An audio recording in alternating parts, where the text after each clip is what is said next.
When searching for a head football coach to lead your team, you look for someone who possesses personal characteristics that are somewhat akin to sainthood.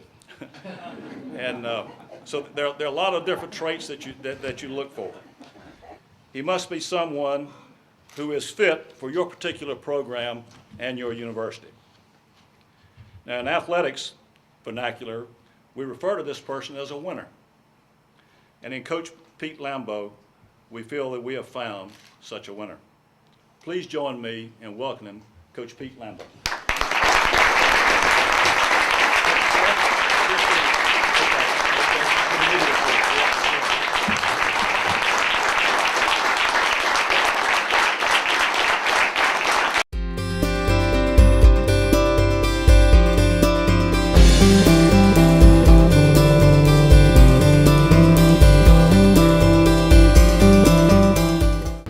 First off, you've been here for 5 years. If you could just start with what actually brought you to Elon 5 years ago? How did you hear about it and what made you want to come and be a part of the football program?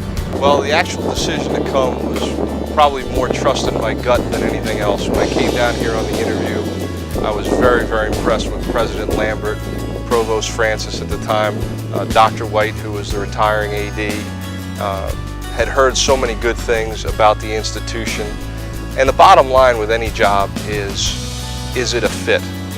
And I felt like after researching the institution and coming down and seeing it firsthand that I would be a fit for the place, and therefore if I was offered the job I would definitely take it. So when you took the job, what were some of your goals for the program? After what you had seen, what did you want to improve on, and where did you want to see the program in 5 years where you are now?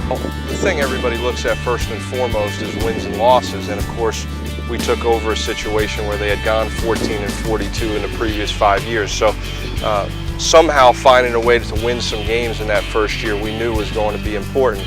But there were so many other areas, alumni relations, fundraising, scheduling, recruiting, academic support, multiple areas dealing with multiple constituents that we felt like once we got here we really had to attack and improve the program's reputation, build relationships in those areas, because those have a way of impacting wins and losses in the end as well. For yourself personally, do you have, after being here for 5 years, do you have a 5-year plan going where you want to see yourself in the next 5 years, how you want the team to improve even more? Well, anybody that knows me, I'm very driven. I guess that's a positive. One of my weaknesses is patience. And every step along the way, and I think in a lot of ways we've come pretty far pretty fast, but I'm still the type of person that would prefer that it was done the day before yesterday. So we'd like to keep moving forward. One of the challenges and the goals now is to be consistently successful, to consistently compete for a championship, to consistently make the playoffs, and hopefully sooner rather than later get one of those rings for the Southern Conference. So after your first season, how did you already see an improvement in the team from when you first took over? I think we did. I think from day one we put a pretty high bar in place, set real high standards and expectations, and challenged the kids in the program to live up to it. And it was a little bit of a culture shock for some of them.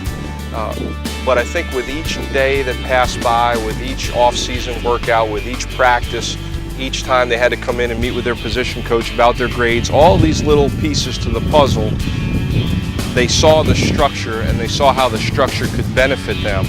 And then when that first season came around, of course beating Coastal Carolina, who was a top 25 ranked team, was a huge win for the credibility of the program, but it also solidified for the players that we were doing all the right things. Talking about the scoreboard, can you reflect on last season? Probably one of the best that we've had in a long time, the best that we've had since you've been coaching. What was that like, and just making it into the championship?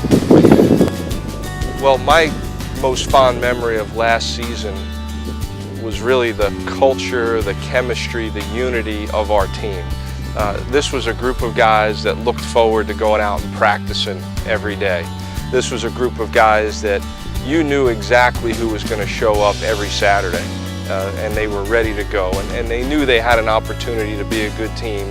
And so many of them had invested so much into our program along the way. They just were not going to let that opportunity slip away.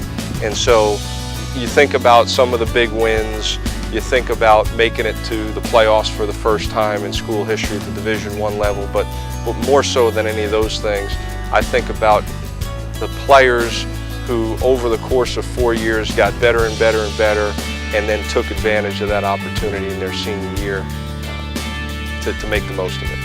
Now, as you're going into 5 years into the process, and you're a top 10 ranked team, and you've been to the playoffs, and you've competed for league championships, and you see things going on like the building going up behind us here, there's a lot more tangible evidence that this is a legitimate FCS football program. And so it's a little bit easier to recruit now than it was 4 years ago.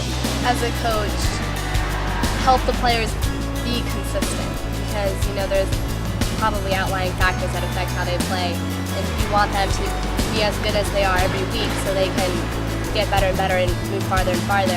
How do you keep that momentum going and keep them being as consistent as possible? I think it's important that you're very upfront and honest with them. And it's easy to talk about the good things. It's easy to pat them on the back when all's well. But when you have a bad day, when you have a bad practice, when somebody makes a bad decision, those things are a lot tougher to talk about. But that's life, that's reality. Those are the things our guys have to learn while they're playing football and going to school here to better prepare them for life after football when they have that Elon degree, and we want them to go out and be successful for the next 50 years. So whether it's as a group or whether it's on an individual basis, I try to be very open and honest with our players so they always know where they stand.